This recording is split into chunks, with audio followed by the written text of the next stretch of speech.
Greetings, everyone. Pete Pardo here from Sea of Tranquility. Welcome to another edition of Ranking the Albums. Today, we've got Martin Popoff in the co-captain's chair once again.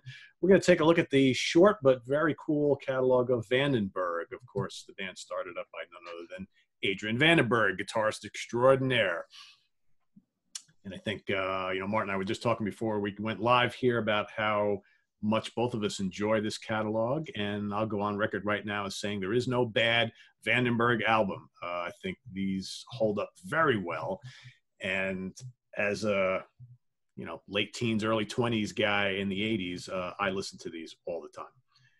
And it's amazing how, I don't know, do you remember, Martin, like when that first album first came out? I don't know about, me and a lot of my friends, who a good chunk of us were guitar players and just loving guitar heroes. He was the next guitar hero. I remember that first album, like, kind of set my world afire. I was like, wow, it's like, we got another one here. And almost, he's got that kind of Shankerish tone on that first album. And, yeah, well, the press was even more pointed. I mean, Vandenberg, Van Halen, this was the next Van Halen, right? They were looked at as the next big, they were going to come in and clean house, and Adrian was going to be the next Van Halen. They were the next hot shots on the scene. It was 1982, right? Yeah. So you got the logo, the logo looks a bit like the Van Halen logo. The band's named after the guitarist, blah, blah, blah. So, good looking guy, right? So it was just, yeah, I mean, basically, it looked like, the press was trying to make a little competition between the two bands. Yep, exactly. And that first album did pretty well for them. And, they got on some big tours, and, they had the somewhat of a hit single there, and good band. And, if it wasn't for, Bert, the singer, wanting to leave, and Adrian getting the call from Mr. Coverdale, it's like, there's no telling what this band might have gone on to do. But as it stands, we had 3 studio albums in the mid-'80s and then nothing for a long period of time. And now here in 2020, we got a new album with a completely different lineup, and, but pretty good results in both sides of the coin there. So I'll let Martin kick us off. We got 4 albums in total, not a big catalog here. Martin will start off with his number 4. Okay, so my number 4 has to be 2020, the new one, because, it's almost like a protest vote. Well, I mean, it's true anyways, but it is a protest vote that, he really shouldn't be using this name. He's got Brian Tichy, Rudy Sarzo, and Ronnie Romero from Ritchie Blackmore's Rainbow. So he's basically got a bunch of guys. Not only are they not, Bert Jost and who's the other guy's name? Dick. Which, by the way, I was just reading, those 3 guys are basically together in this sort of drama against Adrian, and they were even trying to get the name of the band back.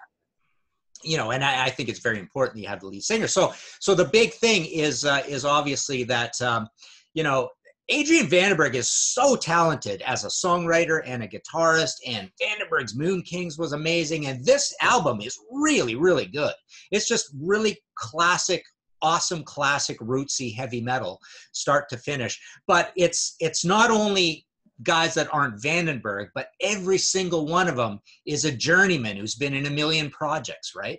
So Rudy Sarzo is like the quintessential guy that does this. So it almost seems like an aggressive volley at the 3 other guys to even call this Vandenberg.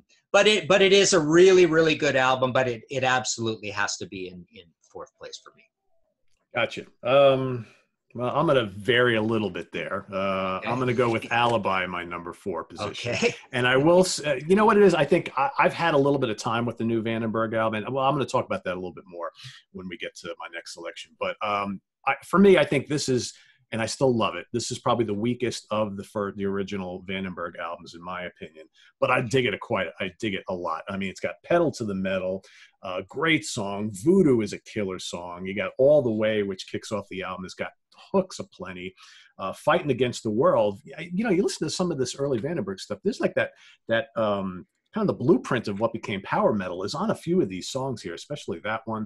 It's anthemic. It's got, just got all the characteristics. I also think that this album, and maybe even the one before it, musically similar to some of the kind of ground that Yngwie Malmsteen was treading in that same time period, but without all the, incessant guitar histrionics, I think. Yeah. And it's got, the last song on the album is Kamikaze, which is a great instrumental, and I just almost wish that they would have done a little bit more of that, because I think that was could have been a nice direction for them to go in, to include an instrumental or two on future albums. But that was not to happen.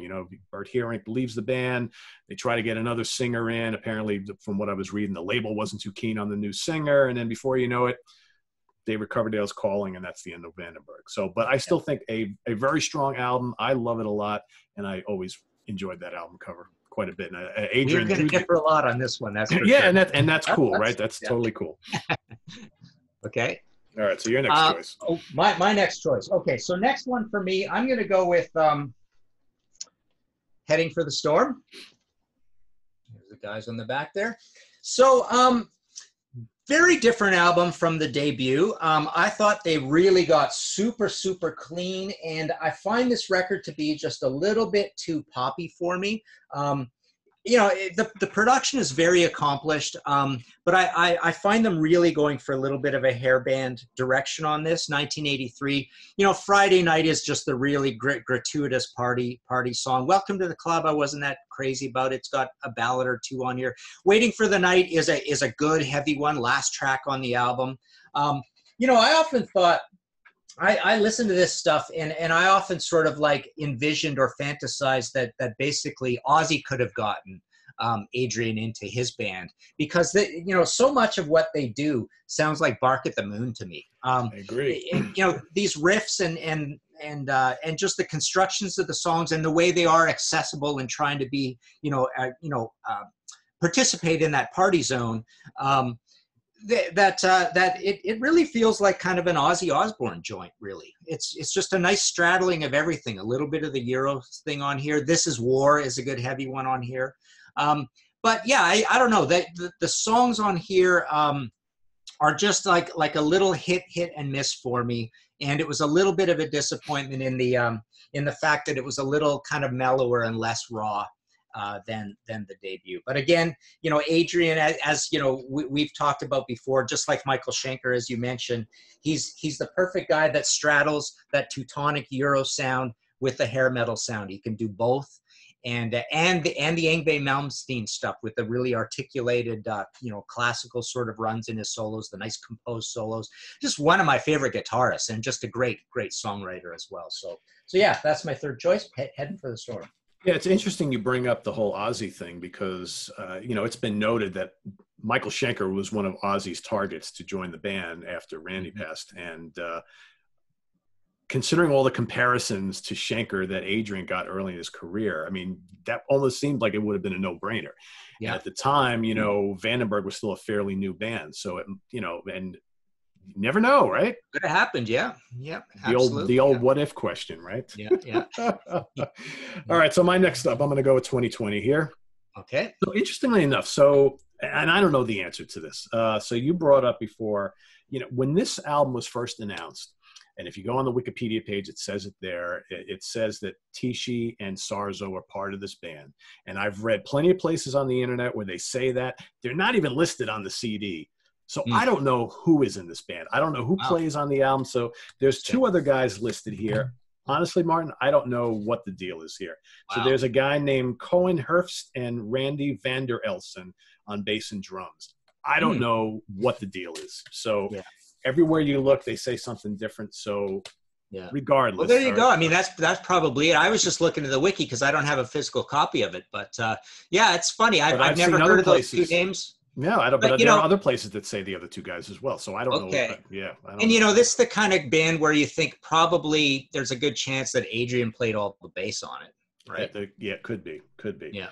So the approach I took here is, and I've had this for about a month, I think, and I really like this a lot. And I'll echo Martin's statements. This is just a really good, ballsy, bluesy, heavy metal album, right? And it's not that different from Adrian's project that he did, recently. And I like Ronnie Romero's vocals a lot. I mean, he's got that kind of like James Dio meets Coverdale vocal thing going on, even though he's from Chile and he's got a big accent, which for some people is kind of annoying. But I just think the songs on here are really great, whether they follow the traditional Vandenberg blueprint or not. I just really like these songs a lot. I've said it before. I think that this album reminds me of kind of like really like the mid-late 80s Dio meets that kind of same era Whitesnake. It's kind of bluesy, kind of metallic. You know, Shadows of the Night is great. Freight Train is great. Hell or High Water. Let It Rain, I think, is a terrific kind of almost like power metal or power ballad. Shitstorm is a good song. Skyfall is really cool. I mean, did they need to remake Burning Heart again? I mean, you know, how many times yeah, it's your biggest song. We get it. But it's funny. You know, Shitstorm. So there's a song called that. It sounds ridiculous when he says it because he's got that accent, but then they've got to wait till the shit hits the fan on the first one. And then that's also in another one. And then I'm thinking, is Alibi the only album where shit isn't part of like a big part of one of these choruses? It's so funny, right? Because there is another one. I'm forgetting what it is, but there's one on Bolt heading for a storm. And there's one on the debut, and now there's a whole song called Shitstorm. A whole song called Shitstorm, right? It's like, and at first I was kind of like, oh my god, this is so silly. But you know what? The song really grows on you. It's a pretty good. It is silly, but it is a good song. But yeah. So it reminds me of the, the Trailer Park Boys and Randy and all that, and Mr. Leahy, and they talk about that all the time. So I wonder if it sort of came from that. But, yeah, who knows? But a good album. I'm enjoying it quite a bit. I think the production on it's great. And again, you know, if we look back 5-10 years from now, how will it be looked at as a Vandenberg album? I don't know, but I'm enjoying the hell out of it now. So like I said, in normal circumstances, I probably would have ranked Alibi a little higher than it, but I'm just really enjoying this album a lot. So. Yeah. It is good. It is good. Okay. All right. So my second to last choice is the debut. And as we were saying, this was a magic time when this thing came out. It reminded me of, I don't know, for some reason I think of bands like Fort Knox and Vendetta and all these bands that had like just sort of like a logo on the cover. These new bands coming out of nowhere. And as we said, it was like these guys were going to be the next Van Halen. I love Bert's vocals, and that's the other reason I had to rank 2020 lower. I'm really severe on like how important the vocalist is in a band. And in this band, to me, I mean, sorry, Adrian, but I mean, to me, the vocalist is over 50% of this band. He's like super important. He's got so much personality, Bert does, right? And the drumming is funny on this too. I mean, this is one where, I've never put a grid to it, but it feels like it speeds up and slows down and stuff on it, right? Like when those fills come in, like he's drumming away, Joss is drumming away, and then all of a sudden, these toms come in, and it sounds like they're played faster than the actual rhythm, right? So it's got an eccentric vibe to it. I mean, it almost feels like there's a little bit of Matthias Jabs era Scorpions mixed with Uli era Scorpions mixed with American heartland hard rock, like Midwest hard rock. So there's a little bit of a 70s vibe on this album, which makes a lot of sense because they're Dutch, right? They're come from Netherlands, right? Yep. So basically they're coming from one of these non-metal markets, and one of the only bands, Adrian came from Teaser, right?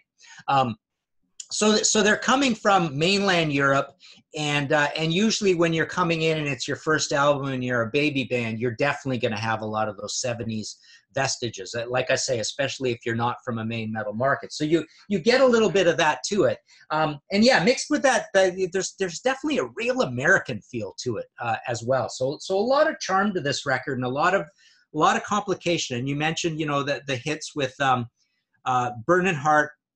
Burnin' Heart and Wait, right? Were probably the two biggest songs. But I remember hearing on the radio, Your Love Isn't Vain for sure, Back on My Feet. I mean, this record got played a lot. They were on their way with this, right? Produced by Stuart Epps, but it's still kind of very raw.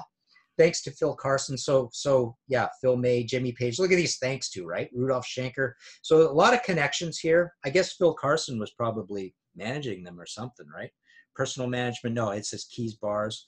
But yeah, obviously a lot of connections, and they were going places with this record. So yeah, good heavy record, and a lot of personality and dynamics to it. Yeah, if I remember correctly, I think they recorded that in Jimmy Page's studio. I think that's okay. Yeah. What is this? It's recorded at Saul Studio, Cookham, England. Mastered at the Townhouse. Yeah, I'm not sure if that's Jimmy's or not, but yeah. Yeah, good album, and raw, and like a little wild, like Van Halen, right? Like just a little bit eccentric to it. Yeah. Yeah, it got a lot of attention when it came out. So, My number two, Heading for a Storm from 1983. I thought this was a good follow-up. I agree with you. I think it was a little, they were really trying. I think the success of the first album prompted the label to be like, okay, we need to kind of see if we can get some more hits on this album. And you can kind of feel them going for it here. You know, Friday Night, I agree with you. That's a little, kind of going a little too far in the extreme other direction, but it's still really catchy. This Is War is another one of those kind of near power metal songs. Welcome to the Club, very memorable, kind of heavy. Different Worlds, I think, was released as a single in Japan and in Europe and did fairly well, and not released as such here in North America. I don't understand that at all, because I think Different Worlds, again, very mellow ballad, but really catchy. I think could have done very well for them considering the time, 1983. So I don't know what the decision was there. The title track and I'm on Fire are both great rockers. I like the sound of this album. I think all the songs are memorable. Yeah, it's not as heavy as the first one and maybe not as heavy as the third one. But I just think, again, a lot of people were still talking about Vandenberg at the time, so I think it did pretty well. But it wasn't the bang-up smash I think that they really wanted following up that hot debut album. Yeah. Okay. All right. All right. So for my top Vandenberg album, I consider this a stone cold 10 out of 10. There you go. Vinyl and CD there. I love Alibi. And I remember when this came out, loved it then. And I considered it, I think I noticed the same thing you're saying, that it was heavier than the previous one. I mean, first off, the production, I think, is a little more guitar centric. So it is heavier, a little more raw production, certainly not as raw as the debut. All the way, the lead track on this is probably my favorite Vandenberg song, and I just love the way it builds to that anthemic chorus. And then there's this one part where he goes, stops and goes, "Never then this rise," and then it just goes on. And to me, that's the magic 10 seconds of the Vandenberg catalog right there. Once you're past the ballad, Once in a Lifetime, I think literally Voodoo, Dressed to Kill, Fighting Against the World are probably. They might be my second, third, and fourth favorite Vandenberg songs of all time. Dressed to Kill is just this ripping fast one with all sorts of weird little riffs going on all throughout. I mean, it's almost like he doesn't repeat things. He's like rising to a challenge not to repeat. But just killer riffs in that. And Voodoo, Voodoo, Fighting Against the World. These are the kinds where I think, this could have been Bark at the Moon, right? I like Pedal to the Metal. Not crazy about How Long. I think that's a mellow one as well. Alibi's a little bit pop metal on this, but it's still crunchy. And then it ends with, as you mentioned, a ripping instrumental song on here. But yeah, the songs I like on this is one of those peaks and valleys albums where like there's about 3 songs I don't care about at all, and then the rest are my favorite Vandenberg songs of all time. I just find this a pretty heavy album, especially that middle. That Voodoo, Dressed to Kill, Fighting Against the World stretch is just super, super metal. And all the way is, I just think, just the most anthemic thing. I mean, Bert just rules on this album. But you can't upstage Adrian, because just his classy, tasteful songwriting. And when he gets to the solo, you're just totally enthralled and interested in what he's going to do for the solo, because it's going to be like a musical, well thought out version of what Yngwie would do, mixed with other massive guitar heroes. And it's it's no surprise that he was tapped by Whitesnake. Let me tell you a little bit of a story. Adrian got really ticked off at me because when I did my Whitesnake book, the now deceased Keith Olsen was a little disparaging about Adrian, saying he can only write in one key, can only write in the key of A. That's one thing he said. And then he said the whole thing about the hand injury was fake. He didn't have a hand injury. That's not why he was out. But Adrian swears up and down, he contacted me, says, "No, he's wrong about that in there. That's wrong. I was injured and there were these problems and blah, blah, blah." There was so much drama going on in Whitesnake at the time, right? But yeah, he got it. I smoothed things over with him, but he was not happy with me. And so if he sees this episode, he's probably not going to be happy picking 2020 at the bottom either. But I love 2020, Adrian. It's an amazing record. But it's just that I just love the old band so much that you just can't beat it. So there you go. Here's my number one, Alibi. Yeah, and just let me clarify too. Even though Alibi is sitting in my number 4, I really dig that album a lot. And I think we can both agree, this is one of those catalogs where all these albums are very, very good. And if you ask me 2 months from now, I might actually have Alibi up higher. I think it's a great album. And I do want to stress, All the Way is a absolutely terrific song. And how about that chorus on that? I know. Yeah, so it's good. Like, you know, we look back at powerful pop rock. Yeah. And it's like, so that to me, and this album didn't do very well for them, especially here in North America. And why in the world didn't they make like an MTV video of All the Way? Because that's got that anthemic chorus. I mean, that you could totally see like that all over Headbangers Ball, and you know, just played constantly, and just people from that era, from '85. Metal fans would have been all over that song. So, and it starts slow and dramatic. It's a little bit like your For Those About to Rock kind of thing, right? It's just got these slow movements that pick up. It's a little bit Queen-like even. Oh, I was just going to say that because the multi-track vocals on the backing vocals is totally Queen-like. Yeah. That's a strong album, great tune. For me though, I got to go to the first album. All right. You know, I like Stuart Epps' production on this album. I think it's big and ballsy. The guitars are huge, and I do want to talk about Adrian's tone on all these albums. I think he's just got a really, really tasty, classy tone always, no matter what album, whether it's the Vandenberg albums or what have you. And I totally agree with what you said about his guitar solos. They're perfectly constructed little stories, right? Kind of like Schenker. Schenker does the same thing. He really puts a lot of thought into his solos. It's not just and that's a lot of thing that, you know, people always complain about guys like Yngwie or whatever. They just come in a million notes just to get it done for a couple bars. I think Adrian is one of those guys who really thinks long and hard about these solos. They're perfectly crafted. They fit the song. They impress. They don't overstay their bounds. And that's, you know, that's a good guitar player right there that knows how to do that. Perfect solos for the song. But back to this album, I think I love Bert's vocals on this album.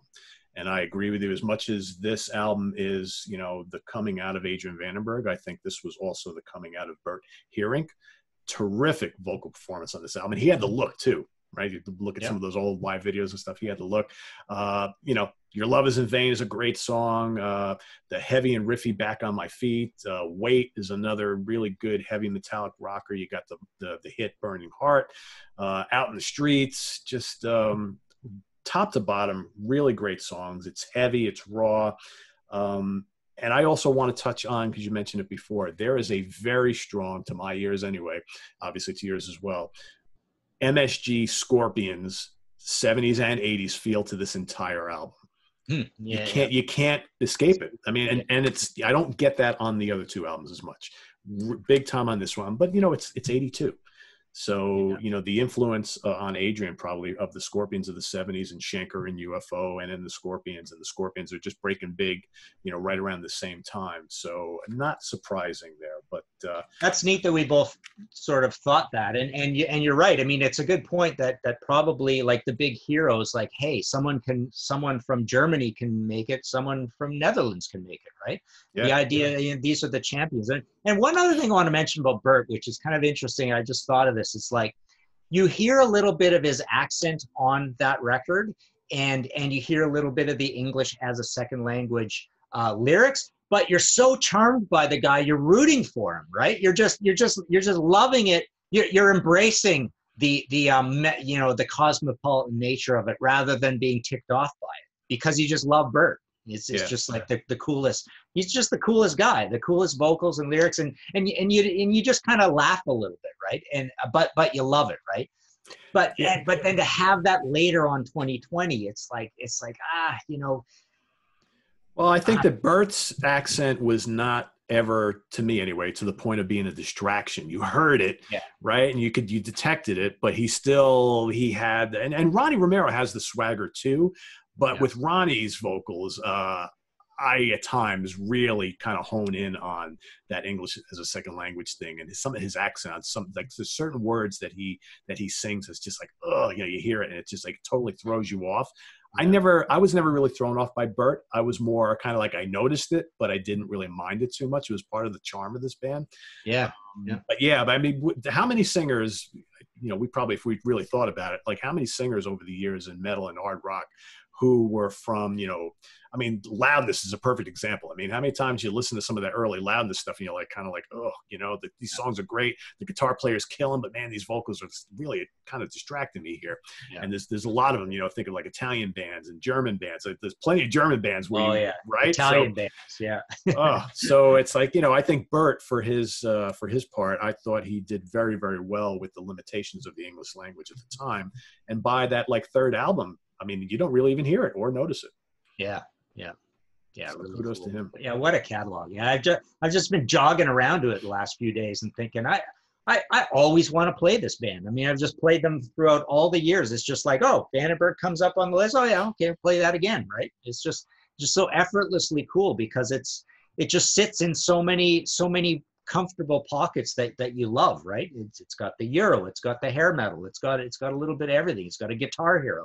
It was a really cool band. And you know, another point that you mentioned, every album did half as good as the next one. They just basically sunk like a rock. I don't know what happened.